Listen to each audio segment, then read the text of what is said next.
this is John Colo with GrowingYourGreens.com. Today we have another exciting episode for you, and this is probably one of the coolest episodes I've filmed and visited in a long time. The dude is just super nice. Anyways, where I am today in the world, I'm here in literally like a downtown Baltimore, just kind of like the inner harbors, just off in the distance over there. And where I'm at today is just standing outside a farm. And you're like thinking, John, are you high? No, I don't smoke any kind of cannabis or anything for psychoactive effects or ingested in any other way for those effects personally. So where I'm standing at is just outside a house, but this house has a farm in it. One of the rooms has been converted into a farm that grows microgreens, and the farmer makes $100,000, actually plus, a year from his farm, which is actually quite amazing to me. You know, furthermore, for those of you guys that are out west and never been out east, right, the houses on the East Coast, especially in big cities, are like small. Like there's one big building, but that building is split into actually two individual houses. And when this house was purchased, it was purchased many years ago for like $35,000, right? Now, of course, real estate prices have gone up. The neighborhood has also gotten a lot better, but also him and his wife are making a really good living, just literally out of one of the rooms in their house, which was formerly, back in the days, a bedroom. So what I want to do for you guys today is actually take you guys inside the house to show you guys this literally a micro farm. And actually the cool thing about the micro farm is that actually doesn't even serve people from outside his zip code, because he has enough business. He's maxed out his farm, but what he's also doing is he's training others to grow microgreens in their home, or he sets somebody up in a local area growing in an apartment, also making lots of money selling microgreens, you know. And this, I believe, is the future of farming, is actually, you know, small micro farms and having many of them to employ more Americans so that we could all be self-sufficient and also, you know, feed people in the local area, which is a lot more sustainable. In addition, you know, I want you guys to learn how to grow your own microgreens and eat them on a daily and regular basis. They're the most nutritious foods literally on the planet. Anyways, without further ado, let's go ahead and go inside and show you guys just a small setup they got in their kitchen.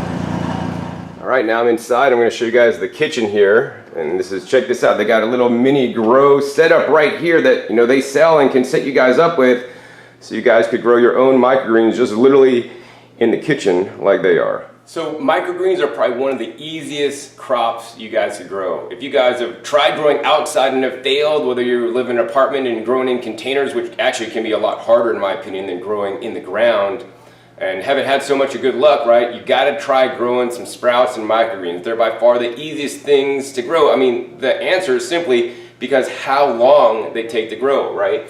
Here's a little setup in their kitchen that, you know, they also sell kits just like this, so you guys can grow microgreens in your kitchen, like one flat a week, you know, with little lights underneath here and just a little stainless or chrome plated rack.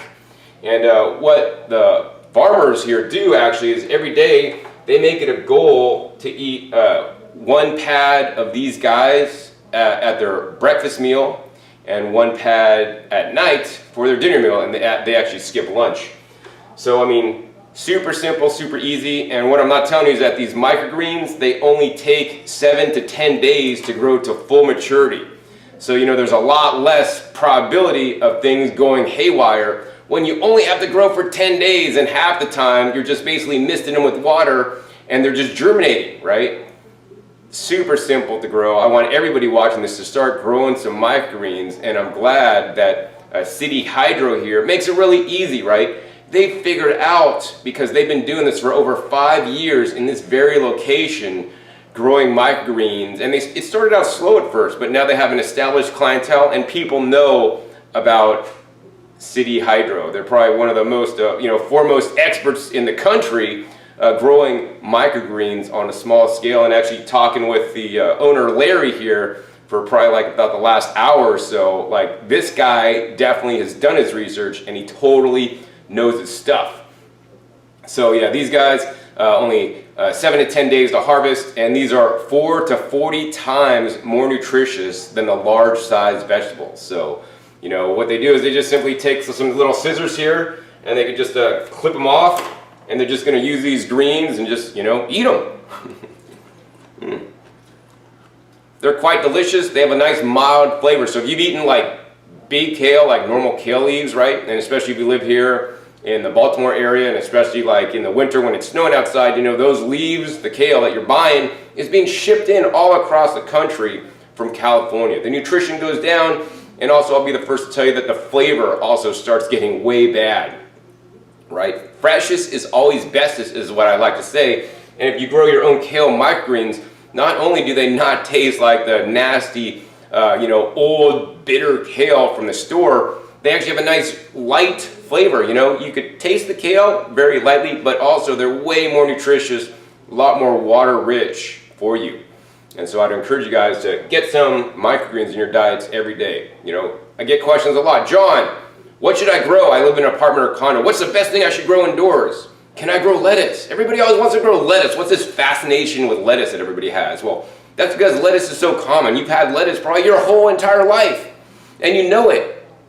The problem with lettuce is that it may take up to 60 days to get a whole head of lettuce to grow, and then you could harvest it, and then you have one head of lettuce for dinner. That's not a lot of food, guys.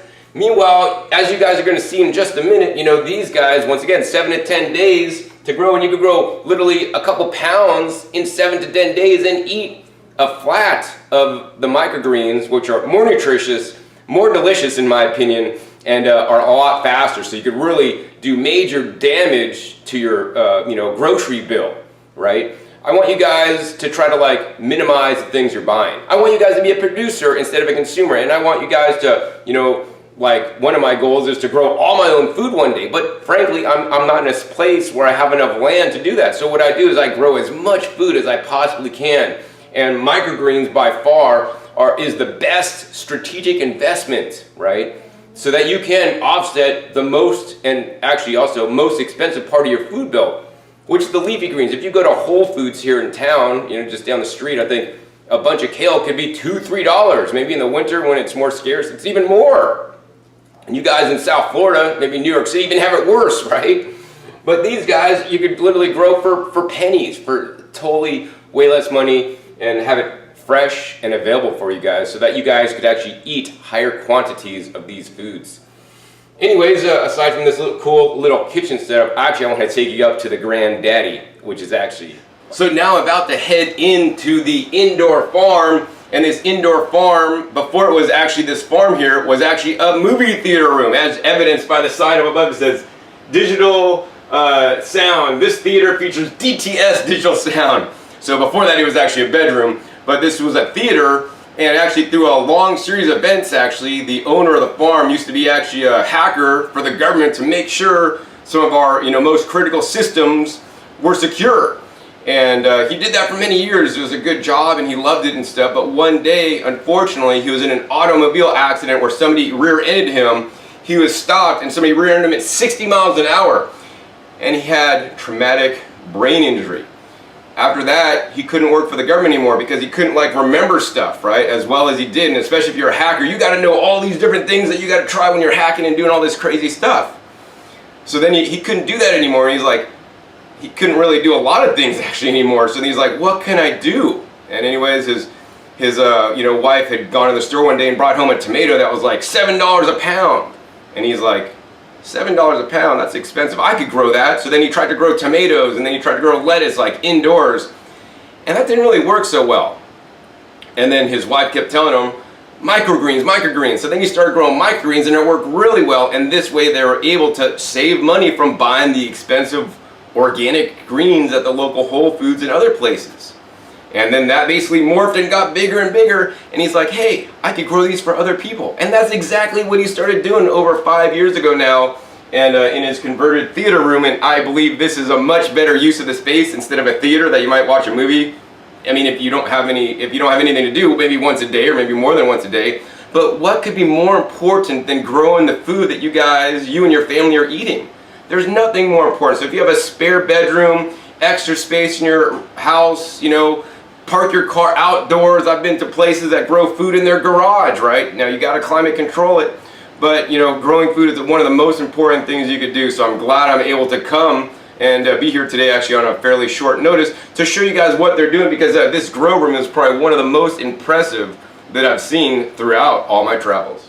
All right, so now we're going to head into the grow room here. This is the home of City Hydro. They're at city-hydro.com by appointment only. And this is the ultimate in vertical farming. You know, you'll see all these videos and all these people trying to do vertical farming and growing lettuce and all these big major crops, right? I really think vertical farming is what they're doing here is microgreens, because they take less time, they're also more nutritious, and they could make, you know, a bigger change in the world. And check this out, just walking in here, right? All these racks and the nice lighting, it's nice and warm, I smell the fresh air, like just racks and racks and racks of all these beautiful microgreens. It just goes all the way down there. And this is just not even a big room. I think it's like, was it 15 by 20 or something like that? Not really that big. But yeah, they're using the best of the vertical space, and you know, they could have went higher because they got room up there, but then, you know, the racks might start tipping over. These racks, I think, are about 7 feet tall. And these aren't any kind of special racks, right? You go down to your local Costco, Home Depot, even Target, I believe, sells these kind of metro racks, which are actually NSF certified, you know, for food use. And you know, they do things a lot differently and a lot better than many of the microgreens growers that I've been to. They're fully certified for all these food safety things and all this stuff, and they could trace and know where the seeds came from, and they label like each rack. So here's some micro radish here, and that's what it says. It's growing micro radish, so we know what's in there, number one. Number two, they have the date, and the date is in the format of a month, second, day, first. That's because they use a European dating. And then also they tell you where they have on here, like where the seed stock came from, and then, you know, where this is going to be going, who is this going to get sold to, right? And yeah, look at these beautiful microgreens under these actually custom designed LED lighting, right? They want to be really energy efficient, and so they found this LED lighting that, you know, if I put my hand underneath here, you know, actually I can put my hand all around this and I'm really not feeling any heat in here. And these are custom designed at the proper spectrum. I think it's like 5500K or 5000K spectrum, just white light. They tried to use, you know, the other colors, you know, the other colors of lighting, you know, that they normally use, you know, with the green or the reds or whatever. But yeah, those didn't really work. So they just went with these, and these they found actually work the best. But yeah, this is amazing. And this is all on low voltage LED lighting. Yeah, all these racks and amazing microgreens growing at different rates of speed. Inside here to cool, depending on the time of year, they might use 1 or 2 different air conditioners, as well as a dehumidifier here. And then also, you know, as you guys can see, they have some small little fans. Air circulation is one of the most important things to reduce the mold, as is you know, growing your microgreens properly. I think what I want to do next actually is actually share with you guys the process they go through to grow microgreens, some of the special things they do that I haven't seen anywhere else, so you guys will know the process and that you guys could do it too. So one of the cool things about growing microgreens is that you really don't need a lot, right? You don't need to buy a tractor, you don't even need to buy that many tools, if any. You don't need to buy a hoe, or you don't need to have a hoe or anything like that. All you need are a few things. Number one, you need basically seeds, right? And then you need water. And I think you might need some trays or something to hold the you know, the microgreens in, and maybe some kind of bedding material, or maybe not, because they can also be grown in just water alone without any kind of bedding material. But I think the quality of the microgreens starts with the seeds. The seeds are probably one of the most important things, right? If you have poor quality seed, then they're not going to germinate and not going to grow the microgreens you want, you know. And so they've sourced some of the best quality seed, and you guys can see they buy the seeds in bulk. And that's one of the ways as a grower you guys are going to get your costs down, is to buy the seeds in bulk, right? They buy in 25-pound or 50-pound quantities, and that's because they're on a commercial level. That being said, you know, if you guys are home growers and you guys are going to grow a lot, I don't necessarily recommend buying this quantity of seed, because then you got to store the seed, and the longer you store the seed and all this kind of stuff, the germination rates go down. So I would recommend you guys buy the 1 or 5 pound bags, depending on the seed that actually you're buying. Something like radish seeds, yeah, buy it by the 5 pound, by the 10 pound to save some money, because you're going to blow through those a lot, because they're the cheapest and also easiest microgreens to grow. They can also be very important when you're starting out to first learning how to grow microgreens. Start out with radish seeds because they're inexpensive. You're starting out with some kind of other seeds that are more expensive and you mess up, then you just lost the money, right? If you mess up your radish greens, not a big deal. Brush it off, put them in the compost pile outside, and start over.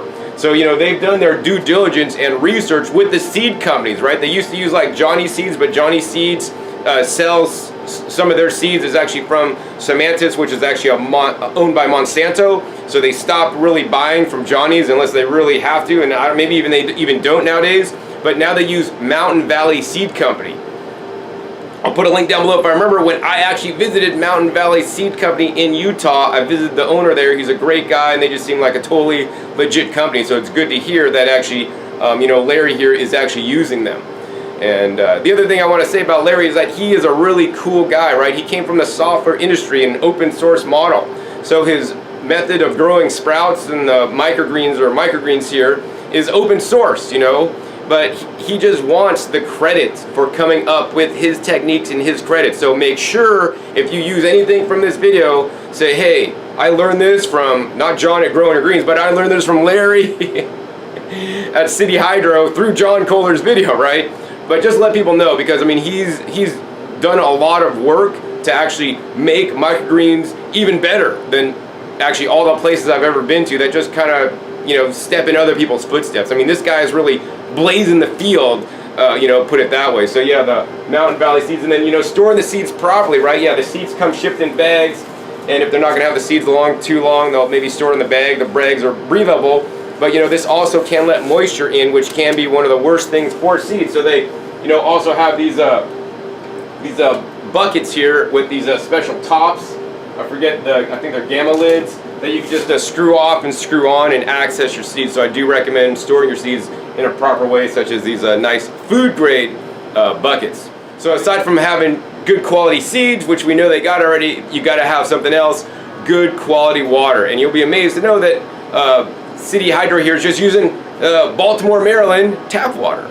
But let's find out what they do to it before they actually give it to any of their plants. So this is the water they use at City Hydro, and basically they take the Baltimore City water, which is already, you know, certified safe for human consumption, although I wouldn't drink it.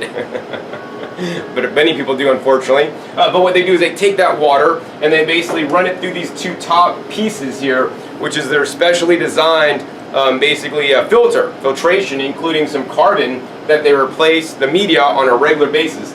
And they basically just let it kind of like gravity feed down into a food safe HDPE, I think this is like a 55-gallon drum, and then they have a little spigot on here where they could actually get the water out.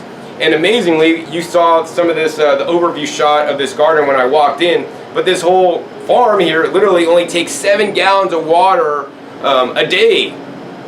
And that's totally amazing. So this is probably the best way to conserve nature's resources, to grow the most nutritious food on the entire planet. And they're doing it right here in downtown Baltimore. Totally amazing. So yeah, besides having the good water, another thing that's very important is having proper trades. And they figured out a better trade than any other microgreens farm I've ever been to that I'm going to share with you guys next. So basically all the farms I've ever visited that grow microgreens use this standard black style nursery flat to grow their microgreens in. You know, they come in like a 10 by 10, which is a half size, or a full 10 by 20 like this, right? But they don't use this style flat here for a few reasons. I mean, number one of the reasons that I'm aware of, that I've known about this kind of style black plastic, is that this style black plastic is some of the cheapest, crappiest plastic there is.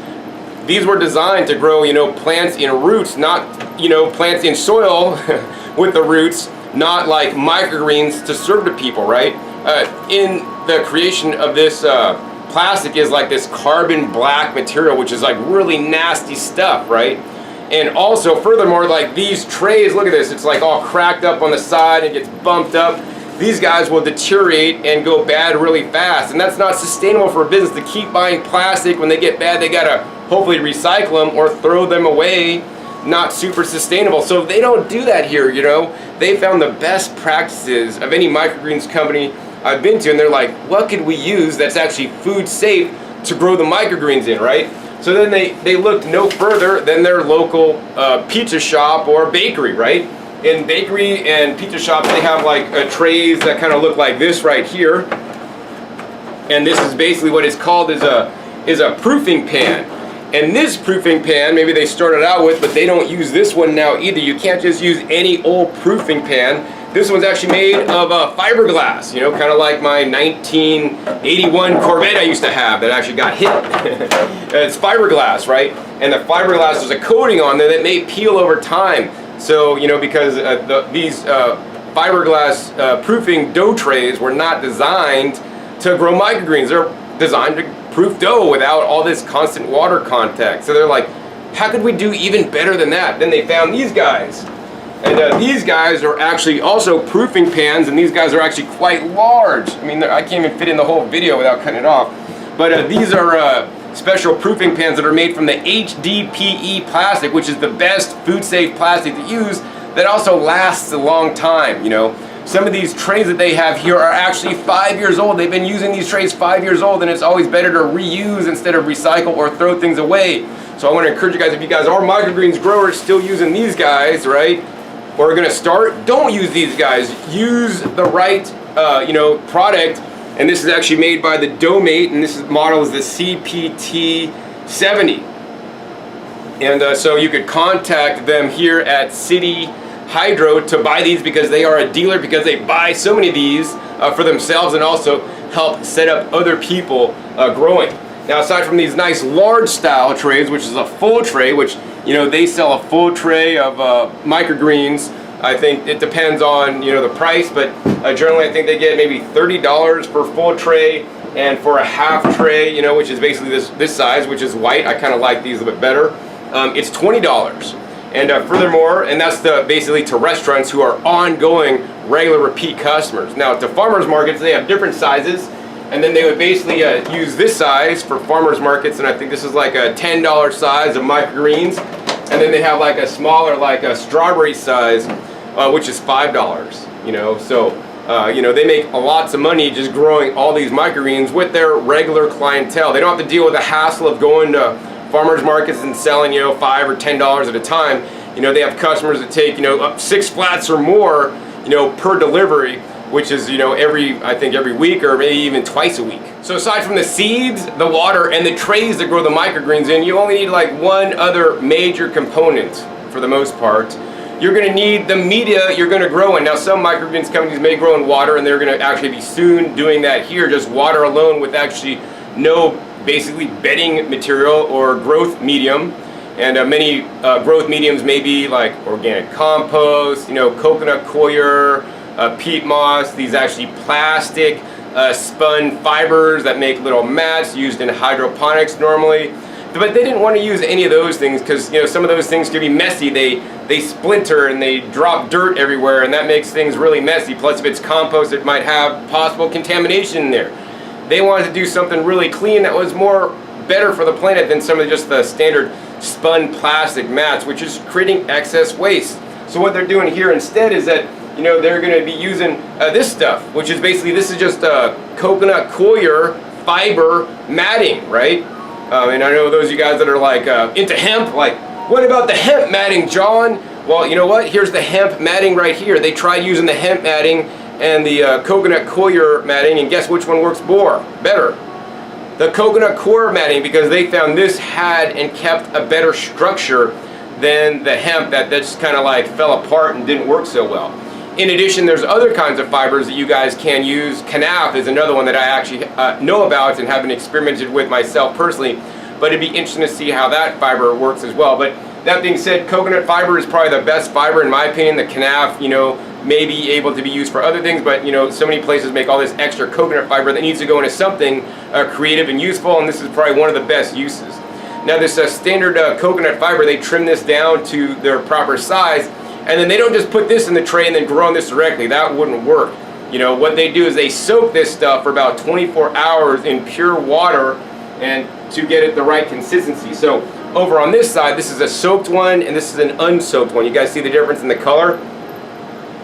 And once it's soaked for 24 hours, then they're ready to go on to the next step, which is basically seeding up this mat and putting seeds on it, and then starting the germination. So I want to show you guys that step next. So the next step here at City Hydro is getting those seeds germinated. So the first thing they do is they take some bamboo, once again another natural material, and they lay some of these rods down on the bottom. And now the reason why they're doing this is to get the mat that they're going to then put in to the trays off the ground. They don't want the matting sitting on the ground of the tray because they can get too wet, and that's not going to provide good airflow or circulation for the plants inside. Then the next step is they put some of these matting things in here that are cut to the proper size so that they basically lay in side by side super tight, kind of like shuffling and dealing cards like you're a dealer in Las Vegas, but now they're dealers in microgreens. So once they got all these laid out properly, then they're going to go ahead and just simply sprinkle on the seeds, which I'll show you guys next. So here's a flat that were just seeded out with the micro leeks all in there, and they basically just put all the seeds down,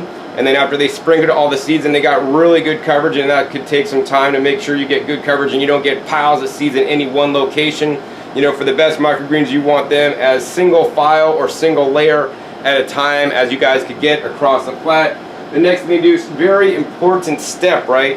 They're going to take some hydrogen peroxide, and make sure you store your hydrogen peroxide in a non-clear bottle, because if hydrogen peroxide is stored in a clear bottle, basically the properties of the hydrogen peroxide will get ruined by the light.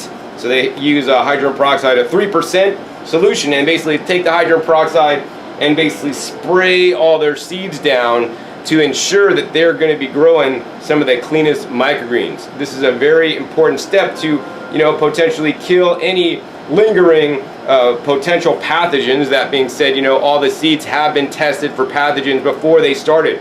So it's very important to go to a seed seller that, you know, test their seeds for the pathogens before you even get them. And that's another reason why I encourage you guys to buy seeds that are intended for sprouting and for growing microgreens, because these seeds have been tested, and the chances are potentially seeds that are usually used for growing vegetables have not. Very important.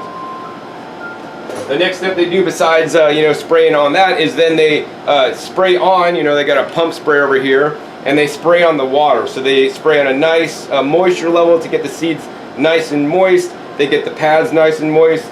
There's even a little bit of pooling water at the bottom of the tray here that's collected underneath the bamboo, and you guys can see how nicely these guys are put in. The next step, this is the easiest step of them all, right? They got this specially designed cover here, and basically it's just a special cover, like a styrofoam style cover with a toothpick sticking out on the end there, if you guys can see them. And they basically just gently set that over the top. These are pre-cut to fit in these trays perfectly, so there's no light is being allowed in. This creates a nice environment for the seeds to sprout. It creates a kind of like a little bit moist environment, doesn't let all the moisture out. This also acts as an insulator, you know, to keep the temperatures constant at the nice and proper germination temperature. Once this is done, then they basically pick this up and they put it on a rack. So once the tray actually just goes right on the rack, and actually this is the one I was looking at, the micro leeks, you know, it's set on this rack, which is known as the germination rack. As you guys can see, this germination rack, you know, has a really tight spacing, and it has no additional lighting on there. On this step, no lighting is required for these microgreens to start growing. A matter of fact, for the first several days, and this depends on the specific microgreen you guys are growing, you're going to leave this top over it so that the microgreens or the seeds germinating get no light whatsoever. And why is this important? Well, this is important because it actually simulates how seeds would grow in nature, right? In nature, the seeds would actually be underneath the ground. They wouldn't be on top of something in most cases. And then, you know, the seeds are like, okay, I'm germinating. I'm going to send my roots down, and then I'm going to grow up. I'm going to grow towards the light. But wait, there is no light. So they're going to start setting their shoots up and, you know, go for the light, because they know the light will be from above. Light's never usually from below. And so they're going to start shooting up. And then at some point, you know, it's going to start shooting up, and then they're going to go ahead and take the top off at a certain point. And on this tray here, just a couple days ago, they started. You can now see they got these plants starting to grow up. And these plants are trying to grow for the light. But you know what? On this rack, there's no light. So they might leave this on this rack for a day or two. And these plants are actually kind of yellow. And if they're yellow at this stage, that's all right, because these plants are yellow because they don't got the light yet. They can't make the chlorophyll.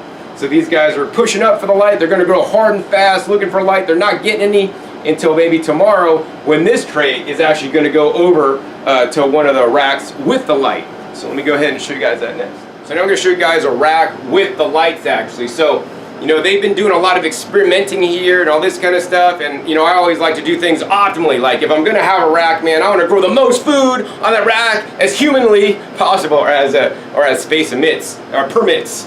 So actually on a rack that actually has a germination rack where you're actually not you know, having any lights, you can fit, or should be able to fit, about 14 trays on there. So you could have a whole bunch of your trays always in the stage of the germination. After a couple days, you know, 4 days or so, 5 days depending, 3 to 4, 5 days depending on the seed, you're going to move it over to the rack with the lights. Now the rack with the lights need a minimum amount of distance between the tray and the light here, because these are special LED lights that they've figured out and designed themselves in nice tubes, so they're actually waterproof.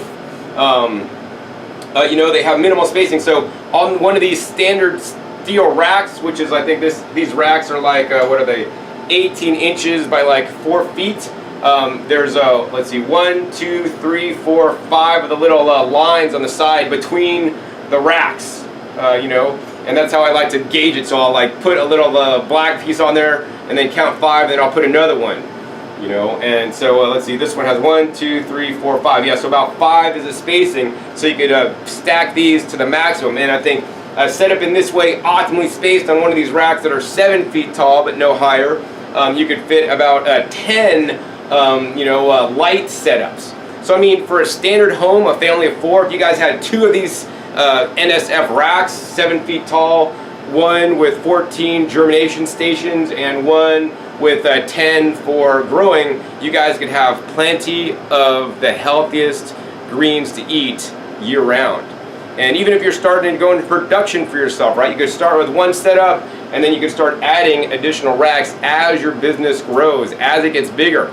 And the coolest thing that I didn't even get to tell you guys yet is that, you know, I came in and got a full tour of the place here. And, you know, what they do here is they do free training, which is totally amazing. 2 days of full free training with purchase. So you got to spend, if you buy the $1,000 kit, right, you get 2 free days of training so that you will be successful once you go home. You know, this is not one of those companies that just wants to sell you the kit to make your money, right? Larry here is committed to the microgreens, to growing them, and more importantly, to teaching people about the microgreens and how they are so valuable and how it is so easy to grow. Literally, it takes them like about 4 hours each day in this room to run a business that's making over $100,000 a year. And you guys could do that too from your home if you wanted. Now, of course, you know, the caveat is you have to have a market for the microgreens. So big cities are a perfect place for microgreens. New York, Baltimore, you know, Miami, you know, all these, Chicago, all these big cities where they got all these rich people, right, that know and value the microgreens. In addition, very important besides having rich people is having high-end restaurants that with chefs that know the food, right? Chefs that start tasting the microgreens and start including them on their plates, right? They know the flavor of the microgreens and how their customers just love it, whether they're just used as a little garnish on the side or they're just making haystacks of microgreens with a nice rich dressing, right? And customers could taste the difference, and then customers will come back to those restaurants using the microgreens because the other restaurants are still using that dumb parsley stuff, right? Microgreens way better than parsley as a garnish because they also should be eaten, tasted. They're so nutritious and more importantly, just so fine and delicate. Anyways, this is some micro basil grown. I mean, depending on the microgreen you're growing, it can be shorter or it can be longer to grow. And the cool thing about the microgreens is that, you know, at this microgreens farm, they don't sell cut microgreens, right? If you cut your microgreens and sell them, then you're going to be regulated more than if you just sell live plants. So, you know, when they're ready to sell their microgreens, literally they just take out, you know, one of these little trays here, or one of these little, you know, cutouts of the microgreens, and we'll just sell this to people. So these are live. So now the chef has the freshest food of any restaurant, or you have the freshest food because you could harvest it like this, and just you cut off the microgreens as you need them, and you guys can see the root structure underneath there growing. Yeah, this is really wet. I gotta put it back in there. So yeah, I really like the format of, you know, growing living foods, right? And even in their kitchen where they're harvesting the food, they didn't just cut it and put it in their fridge, right? They're leaving it growing in the pads that are 100% compostable, and they're only going to harvest them once they're ready to use and eat them. So another thing that I really like about City Hydro is that, you know, they've experimented with many different microgreens. And Larry, like me, is kind of like, in some respects, a lazy farmer, right? He wants to grow only the easiest crops that grow in the fastest time that he could profit the most on. And he's experimented with many different kinds of seeds. And using the techniques he grows with these pads, he's learned that certain microgreens grow better than others. So he tends to focus on them. You know, one of his favorites are the micro parsley, which is right here. Look at this. Look how beautiful that is. He also has, you know, kohlrabi he likes a lot. The micro cilantro, super amazing. Micro kale, micro, you know, leeks and onions. He does the micro basil. So many things do really well, but there's a few that don't really grow in this kind of arrangement, you know. So like I think he said like this chard, like he doesn't really grow chard microgreens because he'd have to, you know, modify his system to do it a little bit differently, and at this point he just probably prefers not to grow them. But you know, even so, he grows I think over 20 different kinds of different microgreens, which is still an enormous selection. And my tip for you guys, if you guys are growing microgreens at home or even for sale, I would encourage you guys always to grow the deeply pigmented microgreens. So for example, right here we got some radish microgreens. Look at how beautiful these guys are. They're nice and filled in on the tray. These guys grow really fast. And he's got a green in there, but he's also got a lot of purple ones mixed in there as well. Now they kind of look really cool in his mix, but if it was me and I was growing for my own home use, you know, I would be growing like as many purple varieties as I possibly can, right? The purple varieties of the microgreens, as well as the full-size vegetables and fruits, you know, contain anthocyanins, which are more nutritious than just the standard green kind. The anthocyanins have been shown in scientific studies with rats to actually reduce your weight, lower your blood pressure, and help with blood sugar regulation, which is totally amazing. All this whole system here is automated and all lighting, so he doesn't really have to do anything. He just has to make sure that they're plugged in, and you're thinking, John, how much is the electricity to run all those lights and all this stuff? Well, so he told me on average it's about $100 to run this whole room to have this farm growing, and of course 7 gallons of filtered city water. And so this is not a lot of input for a whole bunch of output. So this is probably the best way to utilize your local resources to grow food for not only you but also your family. Another cool thing about the farm here is that they don't use any kind of pesticides or chemicals, or they don't spray their stuff down for bugs, because check it out, it's indoors, it's in an isolated environment, and if just the farmer and his wife literally were here all the time, they'd have no infestations of anything. But because they do tours, they give classes, they get people in here, they're training all the time, people are in and out, you know, they've been to the produce section at the farmer's market bringing bugs in and stuff. So one of the easiest ways they deal with bugs is just simply a 5-gallon bucket with water and a little bubbler, and they put in a hard cider that's sweet, right? Oh, and some soap in the bucket with a bubbler, right? And this attracts all the fruit flies that they may have to come in here, and they basically get trapped and drowned. In addition, on the wall, I don't know if you guys saw when we walked in, they have like one of those UV fly traps, you know, so it's very important to them to have clean food, and a matter of fact, their food is labeled 100% pure. And this is something you guys can't say about most food growing these days, especially even organic food. You know, if it says organic and you're buying it at the store, hopefully it's organic, but you just never know unless you're doing it yourself, or come to a place where they actually have an open door policy like Larry has here, where, you know, I can see everything he's doing. He has no kind of toxins. Yeah, he has some grapefruit seed extract, some psyllium husk, some azomite, you know, some hydrogen peroxide. These are all non-toxic products. Anyways, I think what I want to do next for you guys is actually taste some of the microgreens to show you guys how I like to eat them. So aside from just some of the standard microgreens that they're growing, they're always trying to like, you know, grow new and exciting and different things. So right here, you know, they've got some micro borage. You know, borage I grow, and it literally grows in my garden as a weed. I like to harvest and pluck out the flowers to eat.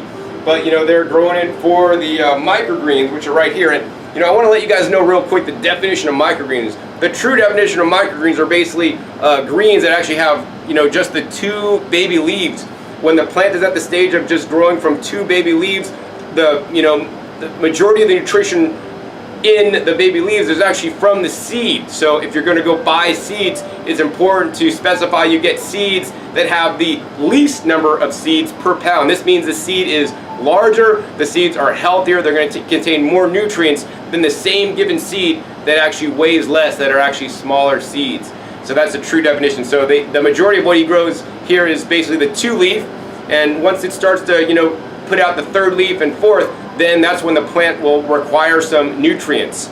So he doesn't feed any nutrients here. As you guys saw, he just uses the seeds and water. So microgreens are 100% veganic, which is something you can't say for organic produce, even at your local Whole Foods or Whole Paycheck store. Maybe because Amazon bought them, hopefully maybe I won't call them Whole Paycheck, because they did reduce the prices a little bit. But nonetheless, most organic produce is actually be growing with manures, as many home gardeners will also use manures. I do not advocate the use of manures, because in my opinion, the only reason why there could be contamination with microgreens is because of animal-based manures and animal contamination, in the seeds. Plants and animals do not share diseases. I can't get, a cold or the flu from microgreens, right? 2 different things, but I can get, cold, flu, or other illness, from chickens, for example. I mean, what? They got the bird flu, right? So these are completely safe to grow, provided you have good practices and have uncontaminated seeds. Can be considered veganic, and in my opinion, this is the most important vegan food. If you guys are vegan out there, you guys need to eat on a daily basis, because they're the most nutrient-dense food on the planet, which means they have more nutrients, phytonutrients, phytochemicals, vitamins, minerals, as compared to the calories. And unfortunately, most Americans are eating high-calorie foods, too many animal foods in excess, and this is at great health expense to our country, to the health care, or I like to call it sick care system. Eating the improper foods will cause you to gain weight, get unhealthy, cause sickness, illness, and disease. And actually, that's another reason why the farmer here got into growing the microgreens, because him himself was overweight and he lost lots of weight by eating healthier, and especially including some of these nutritional powerhouses in his diet. I think the next thing I want to do for a little bit is actually sit down with Larry and interview him, so you guys can learn more about microgreens, more about the work that he does here to teach you guys about the microgreens, how you guys could actually come here and get a full 2-day training. And I've never really said this before, but there's a lot of different gizmos and gadgets and round barrels with different slots that you could buy for like $400 to grow food in, right? I'll tell you guys this. If you guys are serious about growing food, the $1,000 you spend with Larry to get a setup and get 2 days of full training here with him is probably the best $1,000 you will ever spend to grow your own food, because this can be done anywhere. It's guaranteed you're going to succeed. Whereas one of those big $400 bins with all these holes in the sides, right? I mean, that may look cool in a video, but that's not super functional, because you really can't grow as much volume of food as you grow with the microgreens. All right, so here's some microgreens that Larry said I could eat here, and these guys are the kohlrabi. I would encourage you guys to grow kohlrabi microgreens. And here are some kale microgreens. Now, my favorite way to eat these is probably not going to be your favorite. It's just like this. You go to the living microgreens while they're still alive, still growing, water's dripping out the bottom. You can see all the roots there. And I just take my mouth and I go, humph. Humph. This is the best way in the world to eat your food, right? How do animals in nature eat the food? Do they have things out of the refrigerator? Did they have things out of packages and bottles and jars? No.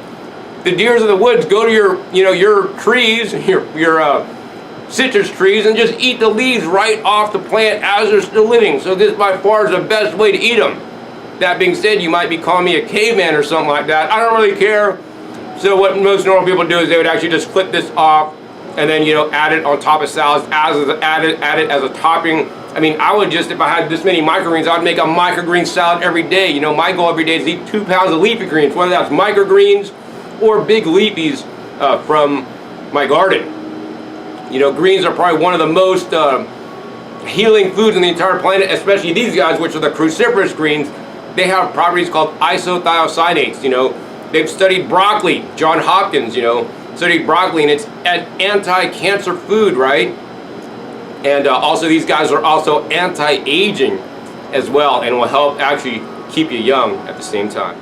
So now I'm here with Larry, the owner and farmer here at City Hydro, and this is one amazing place you got here, Larry. Thanks so much. Yeah, no worries. It's been a pleasure to coming out, talking with you, and showing you guys out there what he's got growing on here, which is totally amazing. So, Larry, the first question I have for you is, why did you start all this? I mean, I kind of went into a little bit of that earlier, but why did you start growing microgreens as a business, actually, to sell to people? But not just that, spread the information of microgreens as an open source model, provided you are accredited, and also help others grow their own microgreens, whether there are people at home or somebody who wants to start a good business, or whether it's a chef in their restaurant who could start up a rack and harvest the freshest food for their customers. Right, so back in 2011 I was rear-ended while stopped in traffic by somebody traveling about 65 miles an hour, and I thought, what the hell am I going to do for an income?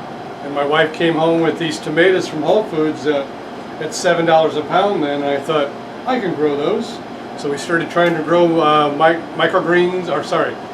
tomatoes under LED lights, and there's just not enough power to grow the LED lights tomatoes under LED lights. You need the sun. Yeah. And so then I thought, oh, lettuces, we're going to grow lettuces. Everybody's growing lettuces, we can make money growing lettuces.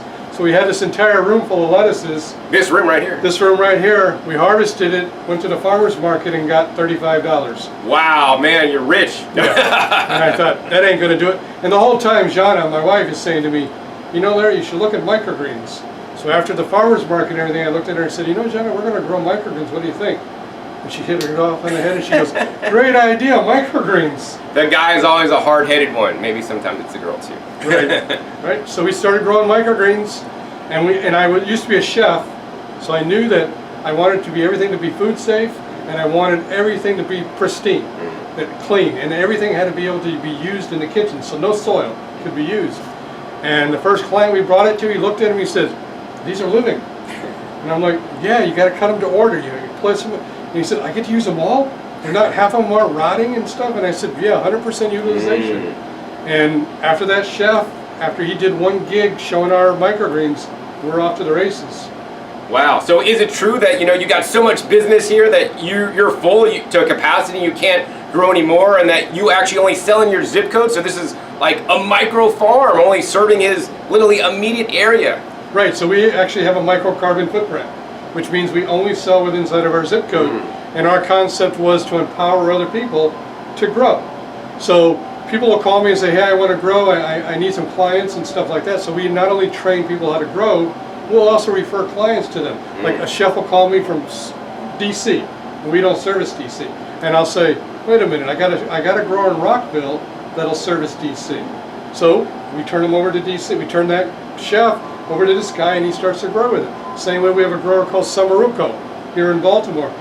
Her husband came to me and said, hey Larry, we're doing 12 trays a week from you of microgreens. I need to double my order. And I said, oh chef, I can't double your order, I don't have the capacity. I said, but I'll tell you what, we'll teach your wife to grow. We'll set up a grow room for your wife, and she can sell the microgreens back to your restaurant. And he said, you're going to give me a business? I said, yeah. I said, but I'm going to make money. I'm going to sell you the equipment. I'm going to sell you the coconut fiber, of course.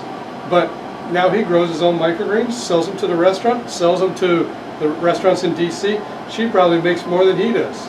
Wow, amazing. And that's why I'm so excited about this episode, because as you guys know, I'm an entrepreneur, right? And if you guys need a juicer, this is a shameless plug, if you guys need a juicer, blender, dehydrator, please support me by making your discount juicers.com. That's how I'm able to travel around to all these places and make cool videos with people like Larry. But not only is Larry an entrepreneur, but he's empowering you guys to be an entrepreneur. This is what really and truly is going to make America strong again, not some puppet dude at the frickin' government. Anyways, I don't want to talk about politics in this episode.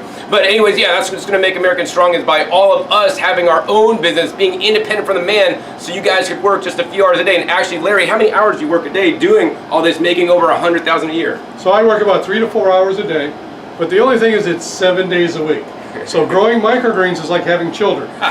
You got to take care of them. But at least they don't talk back. That's true. They don't talk back. But you got to water them every day. You can't miss a day of watering. So that's the only caveat that's a little bit of a, I don't want to say a pain, but a commitment, is to be there 24/7, 7 days a week for the microgreens. And if you got a kid, child, you want to go for the weekend, you have him water, right? As long as they know how to do it and not mess up. Right, exactly. I mean, yeah, just like any business though, you need to pay attention to your business or it's going to get away from you, even though I work my own business, I'm literally on call 24/7 to answer emails and handle customer service issues and do what I need to do to make it happen if that's what's important to you. Because surely, I do not want to go to a job where I got to be there at a certain time and clock out and not even get paid what I'm worth, right? So I really want to encourage you guys to, take up Larry on this opportunity. If you guys are looking for something, I visited so many different farms and so many different, things you could do in farming to make money, farm other people's lands in their front yard, their backyard, and all these kind of things. Man, that's way too much work. Much easier to invest. Literally for $1,000 starting, you could get set up with a kit and get 2 days of training with Larry. So Larry, do you want to explain that to my viewers? Right. So we sell you a rack. The rack's about $1,200 complete. Then you get 2 days of free training. So you come here for a day, you learn all about the system, you learn about our substrate, you learn about the water systems we use. My wife teaches you how to cut the mats, how to process the mats and all that stuff. The next day you come back, we teach you how to seed, we teach you how to sell, we teach you how to water. In 2 days, you get the full training for $1,200 with a rack. And what we tell people is, don't buy a whole grow room. Don't invest $10,000 to buy, unless you got it, unless you want to. Buy our one rack. Get that one rack going, get clients for that one rack, make money doing that, and then say, hey, I need another rack. Because it's modular. You can build your system as you go. You don't have to put up $15,000 to buy a grow operation. You can buy one rack at a time and go from there. Right, exactly. And $1,200's with the rack, and if you don't want to get the rack and source your own rack, it's $1,000. So that's what I would personally do and recommend for you guys. But some of you guys don't want to hassle with having to figure out the rack and all this kind of stuff. So Larry will provide that for you. So man, I think that's an amazing business opportunity. I know a lot of you guys have $1,000 available on your credit line and your credit card, so you could charge it and start your own business today. And in addition, Larry has additional training. Growing the microgreens is one thing that he'll set you up on and train you guys to do, but selling it is a whole nother thing, and that's an accessory that Larry will also literally take you guys around for a week and show you guys going out on sales calls and following up and how to sell at farmers markets. I talked to this guy for a while. He's got all the tips and tricks down. Anyways, Larry, I want to talk to you more about actually the product you're growing here. So sure. Are the microgreens you're growing, are they organic? Yeah, so we had an issue with organic, and being as we grow hydroponically, there is that big issue whether hydroponic is actually organic. And I have a lot of friends that are actually organic farmers. And I looked at my process and everything, and I thought, we don't want to go for the organic certification. We kind of want to stay true to what we're doing hydroponically. So what we do is we call ourselves pure. And when people ask us what pure is, I tell them we use nothing. And they say, use nothing. I said we use no fertilizer, we use no pesticide, and we use no soil. We use strictly water and coconut fiber. And the coconut fiber that we use is organic by nature. And the seeds that we use aren't always organic. We try to use organic and conventional, but I know every farmer that we can buy our seeds from. Mountain Valley guy, Rob out there, he can shake the hand of every farmer he gets seeds from. So we are very, very conscious about what we're doing, but we don't grow organically, we grow pure. And I tell people, it's 100% pure. Pure water, no fertilizer, no pesticide, and no soil. And the seeds are untreated, very important. He'll reject treated seeds. I don't encourage you guys to use treated seeds either. They're treating seeds with some really nasty stuff out there. So, Larry, is it true you really only grow in water? You really don't add anything else? No, it's just straight water. Some of these microgreens look amazing. Yep, just water. Because the microgreen really doesn't need any fertilizer. It doesn't need anything. It's like the chicken and the egg. Yeah. It gets all its nutritional value from the shell. Mother Nature has figured this out. We didn't need to figure it out. And actually we found that when you added soil or you added fertilizer to the microgreens, you actually distracted from the flavor. And so we decided that we wanted to sell a living product that was grown with just pure water. And we use Baltimore City water that we filter 6 times. Oh, 6 times, yeah. So I showed him your filter set up there earlier. But yeah, I mean, I've visited many different microgreens grows and farms all over the country. I mean, check my other videos if you guys haven't seen me before. I have over 1,300 videos on this channel. And by far, this is the cleanest, best microgreens facility that I've ever visited. So Larry, did you design all the systems here to grow the microgreens, like the trays? Like, I've never seen these trays anywhere else. I've never seen these specific lights anywhere else. I've never seen people actually use a coconut fiber. I mean, this is all like, how'd you come up with it? Right, so I used to be a chef. So I knew that the microgreens that we grew, or the produce that we grew, had to go into the kitchens. And so you couldn't bring soil into the kitchen. So we had to figure everything out. And I also knew that everything that I did had to be food safe. That I wanted to make sure that we didn't have any of those 10, 20 black trays that contain lead and mercury and everything else, that everything had to be food safe. So I did research. I figured out everything that we were doing. And then we started looking at our lighting system. And at first we were using the red and blue spectrum lights. And then I started doing research about that, and it was like, we're growing microgreens. We can just use full spectrum, bright white LED lights. We don't need the red and blue. We're not growing weed. We're not flowering something, right? Nothing flowers. It's straight vegetative.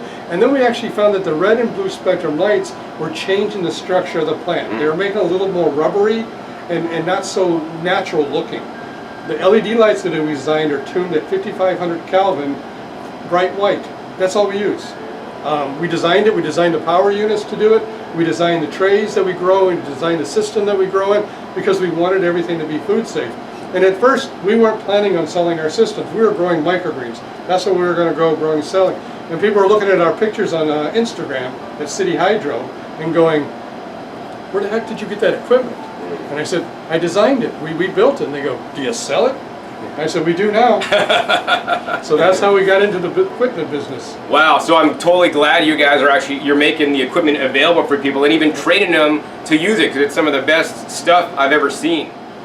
So Larry, one of the things I wanted to ask you is like about food costs. You know, if you're a chef, you're always concerned about your food costs because you're trying to cut it down, and of course, if you're a chef and you grow your own food, you can't cut it down any more than that. And if you're a producer and growing food that you're selling, you know, you want to also lower your cost and also sell for as much as you possibly can. Next to growing cannabis, I think microgreens are the most valuable crop on the entire planet. If you go to a local store, they'll sell 1 ounce of microgreens for, I don't know, $4 or $5. Super expensive. And they're cut, they're not even living, so they're not viable, and you're going to have part of them that probably went bad. But the way Larry does it here is he keeps them alive for you, so you're not going to have any losses. So how much does it cost to grow a pound of microgreens, you know, in your system? Right, so a pound of microgreens, on average, costs to produce between $2 and $4 a pound. Wow. And they sell anywhere from $25 to $40 a pound. Wow, man, that's like 10 to 20 times your guys' money. I don't know any other investments that you guys could make, you know, to make your money that much better. So if you guys are like our stock market brokers or them people invest in the stocks, you guys should get into microgreens, opening small microgreens farms in some of the biggest cities of the country, right? And let's talk about that. How many different countries and farms have you actually put in all over the world, Larry? Right, so today we have about 125 growers worldwide. This morning, before you were here, we actually had 4 growers in to learn how to grow. One was from India, and then 3 of them were from Baltimore here that are setting operations up of their own. We've had people come in from Turkey, Dubai, Israel, South America, all over the United States, Napa Valley, Texas, Florida, Washington, D.C., upstate New York City. In fact, we have 2 interns right now working that'll be here tomorrow from New York City. Wow. And that are going to move to San Francisco and open their own grow operation in San Francisco. Wow, so yeah, no matter where you live in the world, as long as you have a comfortable environment for you to live in, right, then the microgreens will also grow. They don't need to be in a greenhouse, and probably shouldn't even be put in a greenhouse outdoors, right? Grow them inside. If you're comfortable, the microgreens are comfortable as well, and they can be grown anywhere, you know. And I want you guys, if you guys have been looking for some kind of opportunity, to call Larry. This comes from my heart because I see how clean his operation is here. I see how he's doing things, and simply this is just the best way to grow microgreens ever. And even if you're just a home, you know, user, right? For $1,000, you get 2 days of training. Come to Baltimore here and Larry will teach you personally. You know, come with your wife and your husband, or your husband and wife, whatever, both you guys, to learn so you guys can become more sustainable, grow your own food, grow the highest quality food. If you want to start a business, hey, like he said, start with a $1,200, $1,000 investment and then just keep adding shelves on. I want Larry to have more growers, and this is really cool. This is the future